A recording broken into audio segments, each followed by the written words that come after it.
वही जो गुरु देता है, ध्यान रखना। पढ़ के और जपना वो एक अलग चीज होती है, लेकिन जो गुरु परंपरा से सिद्ध होता चला रहा है, वो जब कान में मंत्र जाता है तो गुरु खुद पद्धति बताते हैं, ऐसे जपना। शास्त्रीय पद्धति से ऐसे लेके सिद्ध करना बहुत कठिन बात है। जो गुरु आचार्य परंपरा से मंत्र आता है वो सिद्ध मंत्र आता है, अमुक अमुक अमुक अमुक अमुक अमुक, वो सब सिद्धों के द्वारा है ना। उसका साक्षात्कार किए हुए महापुरुषों से जब मिलता है, फिर हमको तो थोड़ा सा, जैसे चिंगारी है, थोड़ा पूछ रखो, वो आग ज्वाला बन गई। अब चिंगारी पैदा करने के लिए अरण्य मंथन करना, तो ये जो मंत्र है सब सच्चिदानंद में, पर गुरु प्रदत्त मंत्र। जब आप निष्ठा से भगवत मार्ग में चलोगे तो सबसे पहले भगवान की कृपा होगी कि गुरु मिल जाएंगे। देखो, ध्रुव जी ने, जब उनकी माता ने खींच के, जा, अगर तुझे सिंहासन पर माँ पिता की गोद में बैठना है तो तपस्या कर और वरदान मांग। सुरुचि के गर्भ का बालक में, तू सुनीति के गर्भ से पैदा हुआ है, ध्रुव जी से कहा, भी माता के गर्भ, ऐसा नहीं।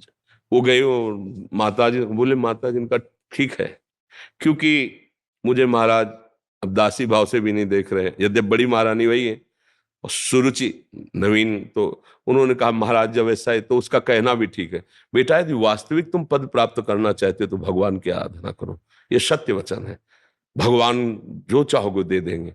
चल पड़े 5 वर्ष के बालक, तो गुरु ना ढूंढना पड़ा, ना बुलाना पड़ा, ना चिंतन करना पड़ा। नगर से निकलते ही नारद जी मिल गए। कहाँ ध्रुव, कहाँ जा रहे हो? बोले महाराज आपको पता होगा कि ऐसी ऐसी घटना घटी और अब मैं जाकर भगवान को रिझाऊंगा। तो उनका अभी चलते हैं, महाराज उत्तानपाद को आदेश करते हैं, अभी वो राज तिलक कर देंगे युवराज पद पे तुम्हारा, नहीं जाने की जरूरत। ध्रुव ने सोचा अभी कदम बढ़ाया तो युवराज पद मिलने की बात आ गई, अब तो रुकेंगे ही नहीं महाराज, अब तो निश्चित भजन कर ले जाएंगे। तो बोले वहां बहुत सिंह है, सर्प है, बिच्छू है, भय और प्रलोभन। उन्होंने कहा महाराज क्षत्रिय कुल में जन्म हुआ है, एक बार कदम बढ़ा दिया तो पीछे हटाएंगे नहीं, चाहे मृत्यु क्यों ना आ जाए।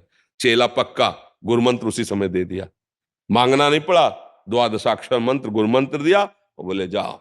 6 महीने में भगवत साक्षात्कार कर लिया, क्योंकि सिद्ध मंत्र गुरु प्रदत्त है ना, बहुत जल्दी। तो मुझे लगता है गुरु का वर्ण करके उनके द्वारा दिए हुए मंत्र से फिर हमारा काम बहुत जल्दी बन जाए। मंत्र मूलम गुरु वाक्यम, गुरु के वचनों से निकला हुआ मंत्र। महर्षि आपने सत्संग में कृष्णाय वासुदेवाय वाला मंत्र बताया था, उसको किस विधि से जपा जाए फिर? ये तो प्रार्थना पुकार है, उसका जप का मतलब थोड़ी है। पुकार कैसी विधि से किया जाता है? आर्त भाव से। 20,000 राजाओं को बलि देने के लिए बंद किए हुए जरासंध, और समय नजदीक आ रहा है, पशुओं की तरह बलि दे देगा 20,000 राजाओं को। अब उनको एक ही बात केवल पता है कि भगवान बचा सकते हैं। तो किसी एक आदमी को सबने प्रार्थना करके कहा, द्वारिका में जाके एक बार भगवान से मेरी प्रार्थना कर दो। और वो आर्त भाव से सब यही पुकार रहे हैं, कृष्णाय वासुदेवाय हरये परमात्मने प्रणत क्लेश नाशाय। इसमें प्रधानता हृदय के आर्त भाव की, हे नाथ, हे कृष्ण, हे करुणामय, आप अपने शरणागतों के दुख को निवारण। भगवान गए, फेंक दिया, चिरवाक फेंक दिया जरासंध को और सब राजाओं को मुक्त करवाया। ले, तो ये मंत्र जो है दुख निवृत्ति के लिए सिद्ध मंत्र है, पर थोड़ा जैसे शौच आदि से अपवित्र ऐसा मंत्र, ये वैदिक मंत्र ही तो है ना, तो थोड़ा पवित्र होके, पर इसमें प्रधानता आर्त भाव की है कि अब आपके सिवा कोई हमारा नहीं जो दुख निवारण कर सके, और अंदर से बड़ा चमत्कारिक है। ये भी बात समझ लो, कृष्णाय वासुदेवाय हरे परमात्मने प्रणत क्लेश नाशाय, ये सिद्ध मंत्र है। ये भागवत का निरंतर भगवान का स्मरण करो तो दुख निवृत्ति के ये याचना नहीं करनी पड़ेगी।